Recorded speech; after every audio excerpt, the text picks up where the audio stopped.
Welcome to Spillin Sweet Tea, the podcast that pours out a little bit of the good happening all around us. I'm your host, Morgan Robinson, and this week we are joined by Girl Scouts of Black Diamond Council CEO Beth Casey. The Girl Scouts are one of my absolute favorite organizations, and not just because I was employed by them at one point, but because of the unsung, amazing work that these girls are doing in our community.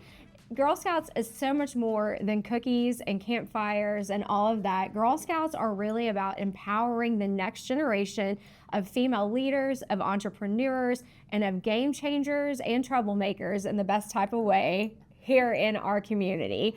So Girl Scouts of Black Diamond Council obviously serves thousands of girls, providing them outdoor adventures, STEM exploration, entrepreneurship, service projects, and primarily leadership development. It's such an amazing organization. I'm so excited to hear a little bit more about that and the work they're doing in our community in our conversation with Beth.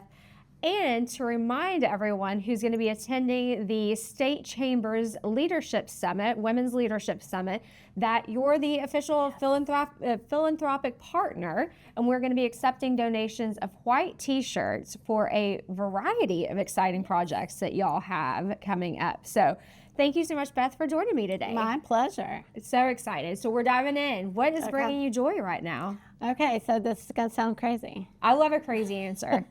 I went to an estate sale and bought, I actually couldn't see it, but it's an antique sewing machine. Okay. But it was locked in a little wooden, bent wood case. Uh-huh. And I didn't bring a small enough screwdriver to unlock it. And so I'm like, I don't care. I'm buying it. It's going to be like a $30 surprise. And, I carried it around because it's portable, but it's really heavy. It's heavy portable. Yes.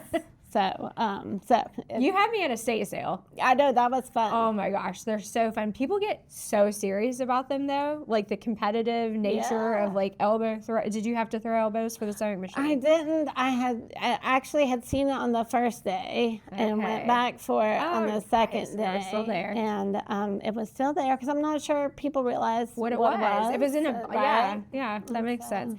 Or I went to an estate sale last summer and I had my eye because they had pictures of it on social media beforehand. Yes. These chairs, these outdoor chairs, and I was like, those are going to be mine. I literally sprinted to them and then sat in one of them. I was like, I'm claiming this as mine. I was like, these are my chairs. Like, because Maria, my friend who's an estate sale like master, she was like, the thing you want the most, you have to get there the fastest. And so I mean, people did come up and I was like, taken.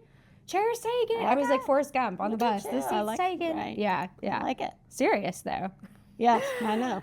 So lots of things have happened over the past year. You've also got 2 growing adult children, which is wild. Is there a moment that's really moved you and stuck with you? Yeah. So I think for me, it's just Matthew got married last summer, and so Michael's family, my family. Matthew and Michaela's family and friends, just to have everybody all together, standing up for these 2 young people who are committing themselves to each other. It was just really beautiful moment, and it was a fun weekend. That is fun. So we just recently had an engagement in our house. Kylie is now engaged. Yes, Gonna have a long, thank you. They're gonna have a little bit of a longer engagement, but gosh, it's like a wild milestone transition. Oh my gosh, to see your baby now fully grown up and starting a family of their own. It is big time. What were your emotions like that? I'm only asking because I need to mentally prepare myself. For one, it was hot. Oh, so hot. And it was my fault. Straight up my fault.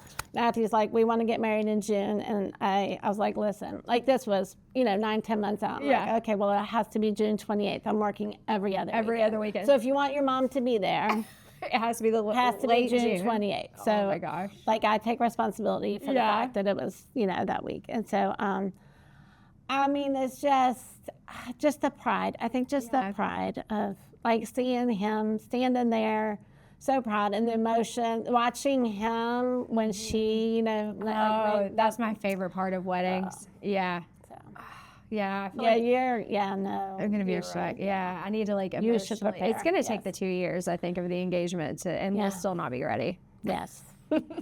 It's a thing. It is a thing. You'll love it. You'll love it. I'm so excited. So you give a lot of great advice. I've been the recipient of that, but I think with your leadership and, you know, the different audiences that you work with, specifically girls, you give great advice. What's the best advice you've received? So it's kind of more of a mantra, I think, than advice. But I channeled, like, it was somebody who really believed in me at a point, like, young in my career. And she actually had a sign, but it was put your big girl panties on and just deal with it. Yep.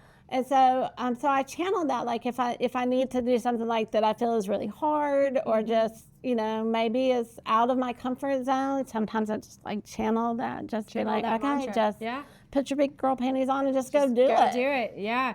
I talk about the show Ted Lasso a lot because it's one of my favorite shows. But Rebecca, the character in there, when she does her like big, make herself big before she has to do something really tough, I feel like that's very similar. It's like put your cape on, put your game face, do your Wonder Woman pose. Like if you have that mindset, then you can do almost anything. That's wonderful. So you're not from Charleston. Where are you from originally? So I was born in Alabama. Okay. So I was born in Alabama. We moved to North Carolina when I was 5. So I've lived my entire life growing up in the South. In the South, and people are like, well, why don't you have like a big Southern accent? Well, it's because my dad was from outside of Toledo and my mom was from Milwaukee. So I had these so I had a very northern growing up even though I grew up in the South, like we ate spinach, we didn't eat greens. Okay. Like it was not collard, it was not. And the funniest thing I think is like barbecue at my house was a verb, not a noun, right? You barbecue pork chops, you barbecue hamburgers, you don't eat barbecue.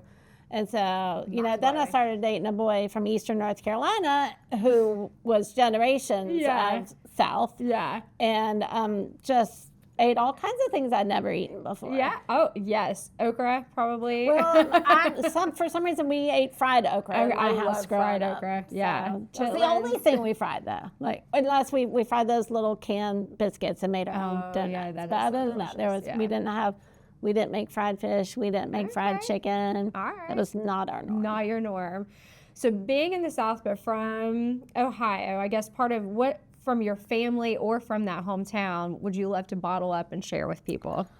Oh gosh, you know, when I grew up, it was just a different time, and you know, as kids, like we had a creek down at the bottom of our yard, and we just spent so much time outside, and like we walked to the pool, we walked to the library.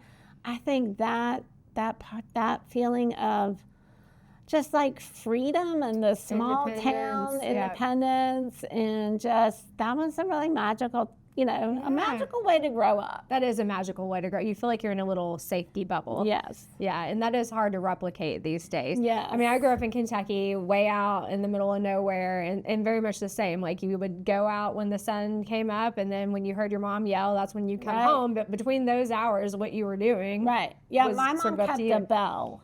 Like the bell with the wooden handle, she kept it on the back porch. Yep. And, you know, when it was time, like she leaned out that back porch door and just rang the bell. And like you could hear it, you know, up and down the block. Yeah. And you like the kids that lived in the city when the street lights came on, that's when you're like, oh, I got to get home now. Yeah. Yeah. Those times it is very different. Yeah. A very different existence. Interesting. What are you, and I feel like I could guess a few things, but what are you unapologetically passionate about? I think just advocating for girls, and just making sure that they have opportunities and experiences, and giving them the space to figure out what they're great at, what maybe they're not great at, and just giving them resources. How often do you see that discovery change girls of what, and I had this at the Clay Center as well, is sometimes you see someone walk into a situation and they have that aha moment of either, wow, I'm really good at this, or I really love this. Well, so, I mean, I've had the opportunity to be with girls when they saw the ocean for the first time. It's amazing. Yeah, I've so many girls. I grew up on the program side of Girl Scouting, and so I spent a lot of summers at camp in my 20s, and I taught a lot of girls to swim. And so that, like, when they float by themselves for the very first time, like, just, that's so you know, magical. just seeing that confidence in them, that's really inspiring. That is inspiring. It teaches you something about yourself too, right? And like how important it is to try new things, to explore outside of your comfort zone. As much as we don't want to, and it gets harder, I think, as we get older, but still creating those experiences for yourself. Yes. Because that like little bit of fear mixed with excitement and anxiety, that's where the magic happens. Right. And I love that, being able to see it through someone else's eyes. Oh, yeah. These like so powerful. Yeah, transformational moments. Yeah. So great. So are you a music lover? So I am a music lover, and it's funny how when I grew up and graduated from college and bought my first big thing, it was the big, like, boombox kind of thing that had the 3 CD changer. If we want to talk about when dinosaurs were I remember getting that. But like I went, like, did all the research, bought the you know, the best one, and you know, and I had my mom's black and white TV from her sewing room that was about this big.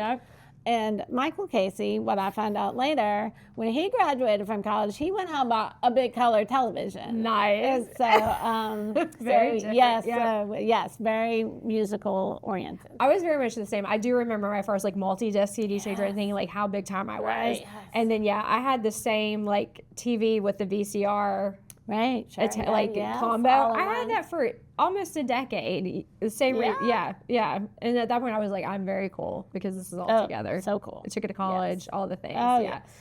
So with music, though, if your life had a soundtrack, what song would be playing right now? So, you know what I've been listening to a lot, and I think it's maybe back to the antique sewing machine and kind of some of the grandma crafts kind of stuff that the gardening and canning. Adrienne Worthy and I had the best conversation about our like grandma hobbies and like how it's all going back to like tangible things that you can create and maybe like a little bit of a slower lifestyle with with my kids being big and not having to chase around ball fields and all kind of that stuff anymore. You know what I played like over the weekend was like the 90s country love songs. The 90s were the peak era for country music. And the love songs from them are just I was like, I feel like that's just like that nice slow focusing on love. Randy Travis, no one will ever beat Randy Travis love songs. Yes. Oh, so good. Well, we just went to Nashville for my birthday, and every time I'm so nostalgic because I grew up, and my pappy was a picker, and I grew up on that bluegrass and like deep country music. And one of our other really, really amazing friends, Kenny, knows, he's like a jukebox, every single country song of all time, up until the year like 2000, probably, or like 2005. After that. But it's just so fun to go and kind of immerse yourself in that, the music and the people and the time, and it just makes me think of my family, and I love it. And that's what music does for me as well. It like takes you back. It transports you to where you were, or how you felt, or who you were with, and the good old days. Yeah. So to talk a little bit about more personal questions, and this one is huge. How has Girl Scouting really changed your life? I mean, you're essentially a lifelong Girl Scout. Right. So I can remember I started in 2nd grade because that's, like I said, back when dinosaurs roamed the earth. That's when you started in Girl Scouts, was 2nd grade. And I remember that you wore your uniform to school on Girl Scout troop meeting day. And then we walked, there was a little group of us that walked from school to the Girl Scout troop meeting. Right. And then probably my dad picked me, like he would walk and come because we were all walkable. Oh, that's so nice. That point. So I did. I started in 2nd grade. I've been a Girl Scout ever since. And so I think that the pieces that are really transformational for me maybe really are the camp pieces, because I was going away for 2 weeks to camp. So, the learning the trudgeon, like an advanced swimming stroke. Like I learned that because I was at camp for 2 weeks. And sailing camp, and then and then I started working at camp where then I learned to teach girls how to do all those things and how to tie the knots and start the fires, and I just think the skills that it takes to be a camp counselor, the positions that you're in, where you're responsible for these children and the creative problem solving, time management, just having a presence in front of a group. Critical thinking. Right? This is something we talk about a lot, is like critical thinking is so hard to teach. It has to be like experienced and learn sort of in the moment, on the job kind of things. And there aren't a lot of opportunities for young adults and young people to do that, to get that experience, to have that level of trust ingrained in you and responsibility put on you. But it really, that's how leaders are created, is having that confidence to make a decision in the, height of a moment or in a challenge or an issue. And you add a level of kids to that, and that's a lot that can't be taught in a classroom. It can't. And so the other thing that Girl Scouts really did for me was it took me to places that my family wasn't going. And so my family traveled back to their families for vacation every year. So that was vacation every year. Go see grandparents here and grandparents there. So for me, then Girl Scouts took me to the beach, to the ocean, to to New York City and Maine, and then to Switzerland after my senior year. That was our really big trip. That's so amazing. Well, and we talk about that a lot on this program, is really getting outside of your own backyard, having those experiences where you travel to realize the world really is smaller than we think it is. Right. And there's so much more connectivity. Yes. And I think even today we may take it for granted because we see, there's technology. I can't have a conversation. It's not the same as physically experiencing it.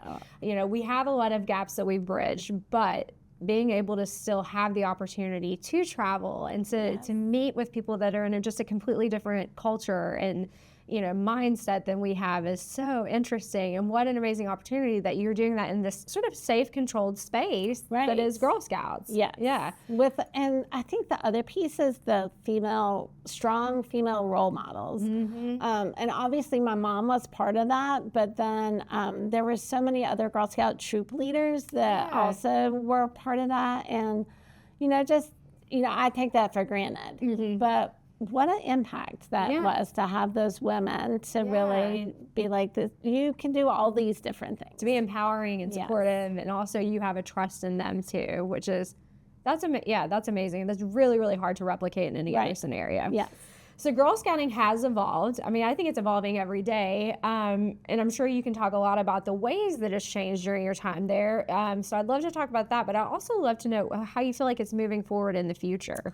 Yeah, so for instance, like when I was growing up, we certainly didn't have cybersecurity badges or, robotics badges. But there's still badges, right? Yeah. So there's still that space where you go and you learn about a new skill. And so I think that's the part that's remained constant. And so we've just changed with the times to make sure that girls are learning about the things that are important in today's world. Yeah. And so I think today's girls really need Girl Scouts so much more, maybe than they ever have. And part of that is just because girls are lonely. Today's girls, the research, our national organization, Girl Scouts of the USA, did some research about girls and families, and part of it was that 64% of our 5-year-olds say that they experience loneliness. And so part of the research is also about families. What are they looking for? And they're looking for flexible opportunities. But the biggest thing is they want somewhere where their child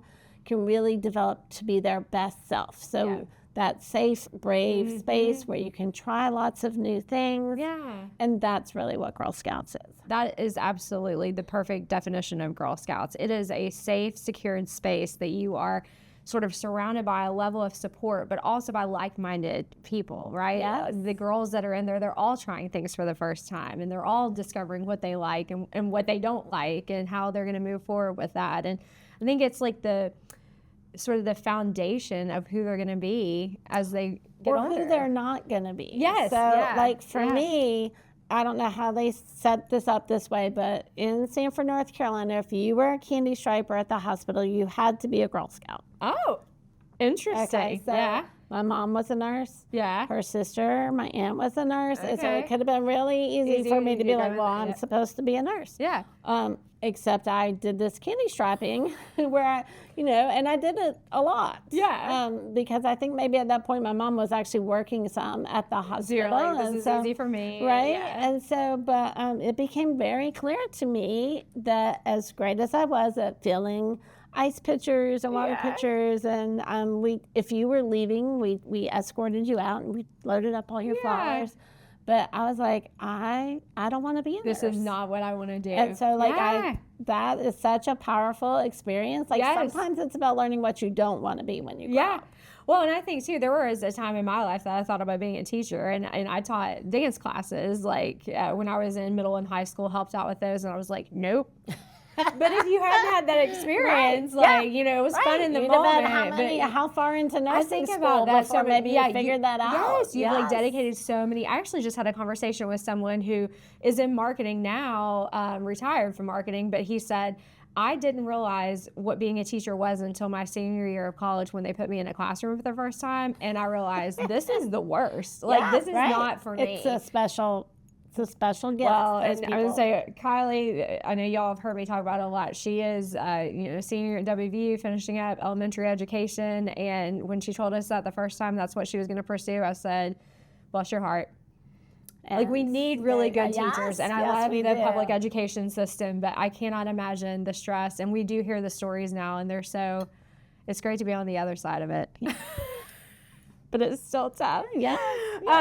So we're excited about the upcoming Chamber Women's Leadership Summit. Can you talk? So t-shirt donation. People are probably like, well, what do they? Yeah. Well, we were trying to figure out. We're like, okay, what could people bring us that would be really helpful? And so, so the age-old thing that you do with white t-shirts, of course, is tie-dye. Tie-dye. Yeah. So we probably have some that we, whether it's at day camps or wherever, but that are used for tie-dye. But in today's Girl Scouts, we've tried to turn that space really into more of a maker space. We used to have the biggest shop on the planet. The reality is 61 counties in 4 different states. We're shipping a lot of stuff. Yeah. People are not coming to in Virginia. I mean, some people do, but not. It's not regular, that accessibility. We didn't need a shop that had the floor space that we had. And so we changed that into more of a programming space and a maker space. And so now we have a sublimation printer. Ooh. And heat presses. Okay. And so, we want to be able to provide these program experiences where a girl can come in, design a logo, a T-shirt, a saying, whatever, print it on the sublimation printer, and heat press it right onto her T-shirt, and then walk out with a T-shirt that she designed. That's awesome. And so just back to that creative, just creating something. Yeah. It's just. Yeah, it hits all the buttons. All stages, from the concept to design to implementation to then marketing it. I'm sure that when she walks out of the door, she wants to tell everyone, "I made this." Yeah. And we want that space to be that for not only T-shirts but other things. Too. Yeah. So what other kind of opportunities can we provide for girls to learn and try things and learn, hey, I'm good at this. I can make, maybe I can make money at this one day. Yeah. And well, and that's what I love about cookie sales. People are like, oh, I love Girl Scout cookies. I also love the cookie, don't get me wrong, but I love that it is the first small business experience that these girls have. And whether that's something that they're going to go into later, the amount of strategy and responsibility and getting outside of your comfort zone to make those sales, now adding the online component to it, it is such an amazing teaching opportunity. And I just always want to push people, just get past the actual cookie part of it and realize what that $6 is paying for. Yeah, the cookies are amazing. The cookies are amazing. We love the cookies. But the super amazing part is that those girls carry those skills into their through their whole life. Their whole life. How many people say, I got my first start in sales or making a pitch was because of Girl Scout cookies. Yeah. And I've seen so many Girl Scouts that I would hire in 2 seconds that are outside of a grocery store or something like that are given the sales pitch and talking about their experiences. And those are things that they're kids. You don't think about kids doing that, and to have the confidence to be able to pull that off is just, it should be applauded. Well, and it's just, I ask economic development people. Yeah. I'm like, talk to me about what you're hearing from today's employers. Like, what are the gaps? Yeah. Because I'm trying to figure out what can Girl Scouts do to make sure that we're creating young leaders that are ready to walk into a great employee situation. So they need to be able to express that idea. So not only have an idea, but be able to express it to somebody. Yeah. And have that entrepreneurial kind of mindset, that problem solving, how do I get from A to B? Yeah. But also just to be able to look people in the eye. Yeah. The ability to take a no. Yes. Like not everybody buys Girl Scout cookies. Right. And so to learn, how to gracefully take a no. That's an important skill. And those softer skills that we like to call power skills, those are the ones that so many of today's graduates don't have. And the Girl Scout cookie sale program is an amazing way for girls to learn those. Oh, yeah. I mean, we talk a lot about mental health on this program, and sometimes hearing no is devastating, but I do, and I fully get that. Like, it breaks me sometimes. But I think having that foundation of this isn't my first rodeo. Right. I've heard no before. And I'll be okay. Yeah, yes. I think Candace Nelson just said the other day, I've made it through 100% of the bad days and the no's and the things that I've had. I'll do it again. You know, it's so cool. And those are skills that it's really hard to replicate. I'm not going to say it's impossible. It's very difficult to replicate in any other scenario with that success rate. Yeah.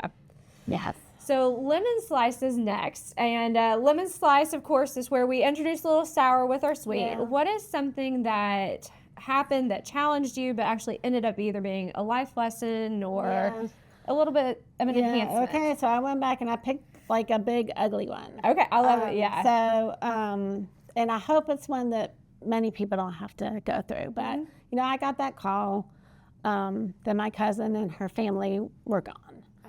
From a domestic violence situation. Yeah. And it was really tough. We can actually what I learned from that was one, to just love deeply, tell people you love them, spend the time with the people that you love, because you're not promised tomorrow. Right. So I think that was an important lesson, but I think maybe even more important was what my children learned from watching that. Yeah. And so Hannah now is in law school at DePaul in Chicago, which we hate her being in Chicago, but she loves it. She loves it. And so, she was in high school when this happened, and so she's watching me deal with all the parts and pieces of what comes with that. And, she's in law school. She spent last summer writing protection orders. Yeah. Oh, wow. And she's not going to grow up and be a corporate lawyer making big bank because, she really wants to help people. And so I think that's the other thing is that you just never know what's going to come out of a situation. Yeah. And sometimes really bright, shiny things come out of really dark situations. Yeah. And to look for the light. Yes. There will be some. There's always a light. Sometimes you just have to dig really deep to find it. Yes.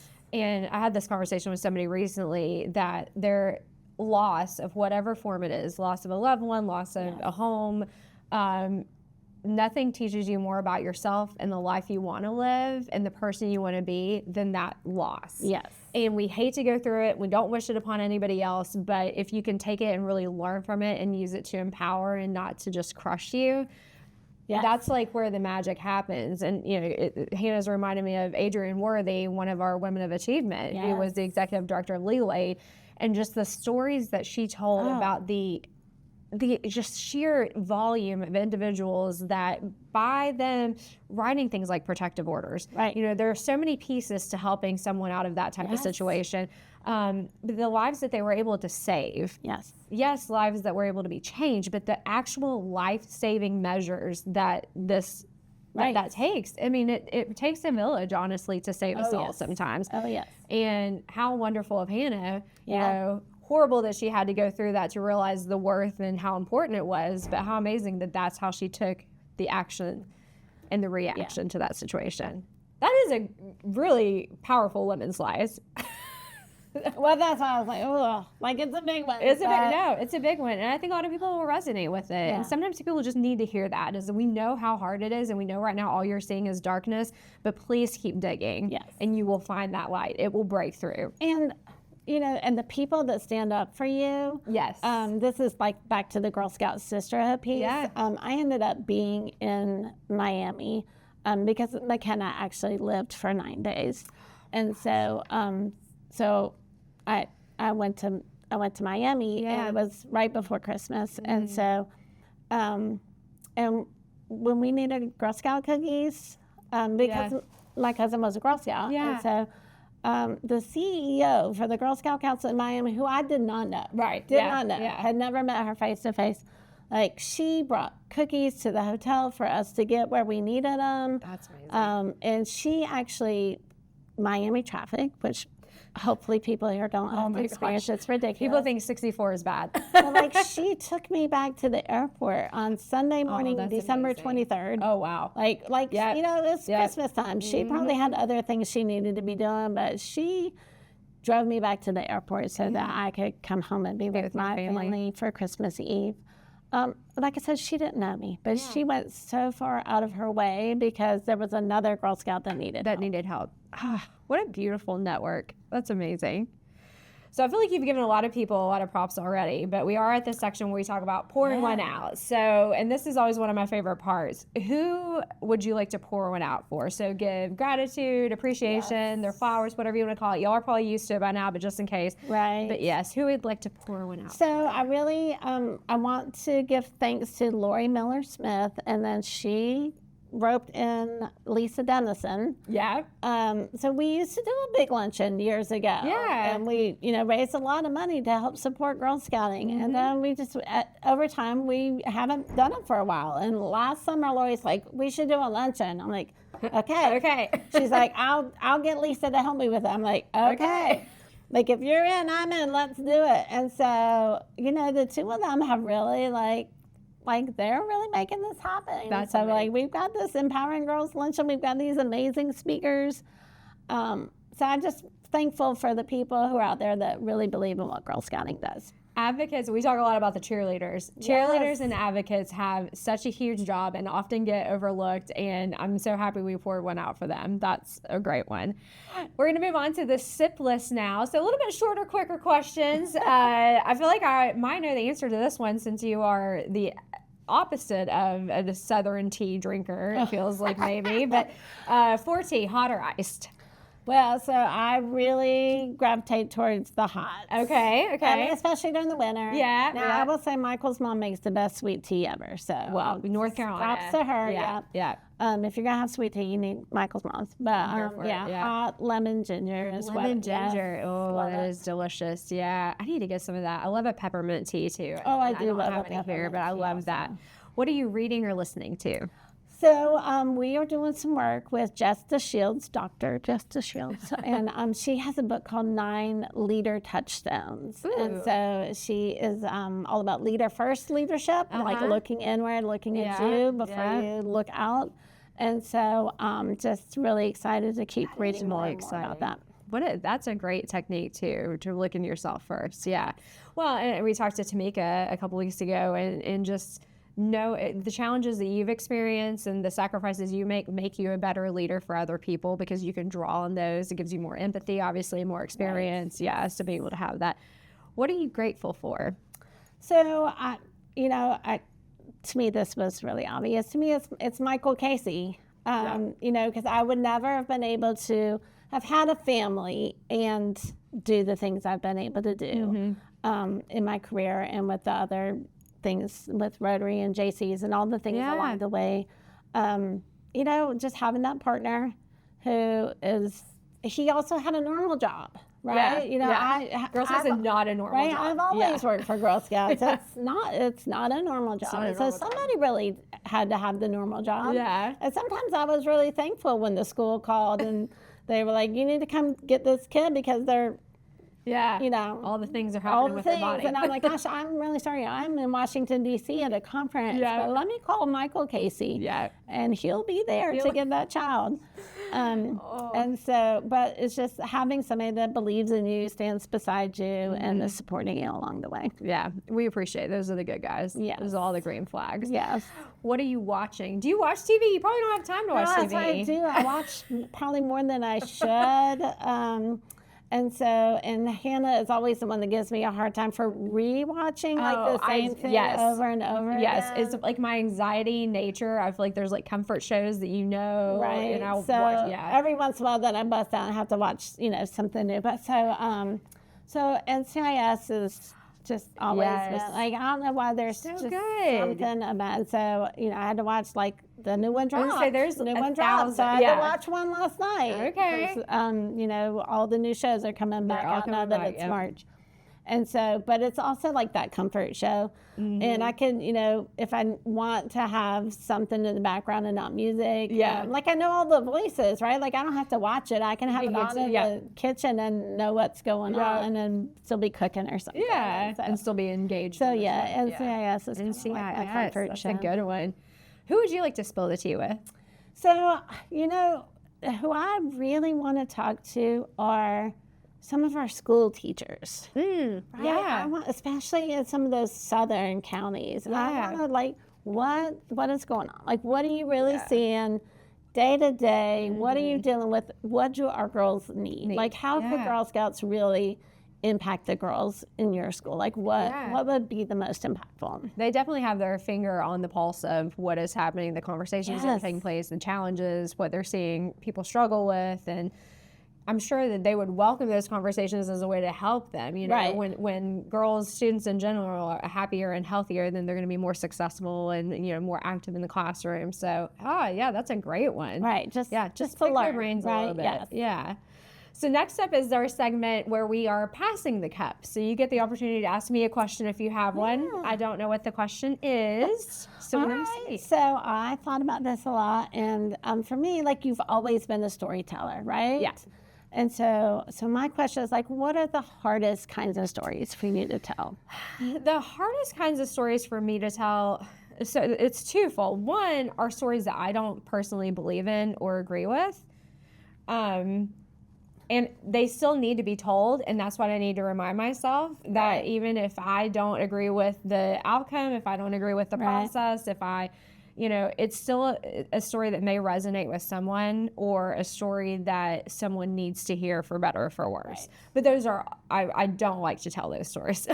And owning a business, I feel like I now have the ability to determine if I need to tell those stories, right? You get a little bit more say, a little bit more freedom and flexibility, and you don't have to change sort of your mindset to make it work for a client or a cause or something like that. And I've been very fortunate that has happened very few and far between my entire, 3 decades of a career. Nice.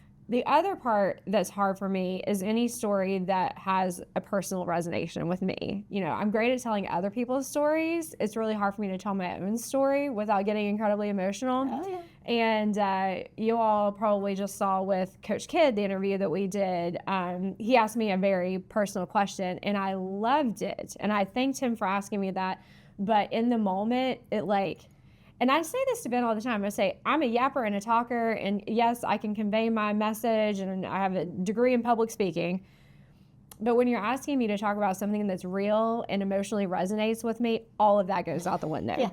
Yeah. I might as well be, It's it's hard. It's really, really hard.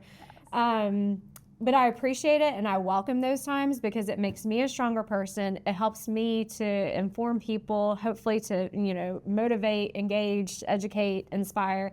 But it's tough, right? And it's never fun while you're having that conversation. We do an annual meeting every year, and a couple of years ago, part of our spiel every year is to our legacy donors, like those people who've left us in their will or something. And so our speaker who was supposed to talk about the Juliet Gordon-Lewis Society wasn't able to come. So on the fly, I'm like, okay, well, I guess that's me. Yeah. Right? And I'd already cried once that day, right? And so, except the first time I was in my room by myself. Oh, that's good. Yeah, right? yeah. So, but I'd been thinking about my mom. Yeah. And so then when I got up to talk about Juliet Gordon Lowe and why it's important to leave Girl Scouts in your will and have a bequest, my mom is a big part of that Girl Scout story. So now up there crying at the mic, there's probably easily 150 people in this room. It does. It gets you. But I feel like people understand that, and that resonates and with 6 people came up to join the Juliet Gordon Lowe Society. Well, it worked. So obviously it worked. It got me all over the field. This sounds so callous, but one of the best things that Ben Robinson tells some of our clients are stats get grants, emotions write checks. Yes. And it's true. Like when you can emotionally move someone and they do feel compelled to be part of it, whether it's, a donation or their time or just creating an ambassador for the cause. Yeah. It's that little piece that touches them in a way that only tears can or only being vulnerable can. Yeah. But so I do. I think that we all have shared experiences, and at the end of the day, we're all human. So if you cry and someone criticizes, I don't want to have a conversation with you anyway. If you're not moved and touched by certain things in your life, then you need to take a look in the mirror. So, but yeah, I'm trying to learn to embrace that emotion more and be more vulnerable with it, but it's not always fun. So up next is Last Sip. We are going to be sharing a little quote with you. And this kind of resonated with me with Girl Scouts, and I think that's going to reflect on some of the things we've talked about with really discovering yourself. You are the greatest project that you will ever work on. Restart, rest, refocus as many times as you need to. Just don't ever give up on yourself. And I'll add to that, don't stop digging for the light. Yes. Yeah.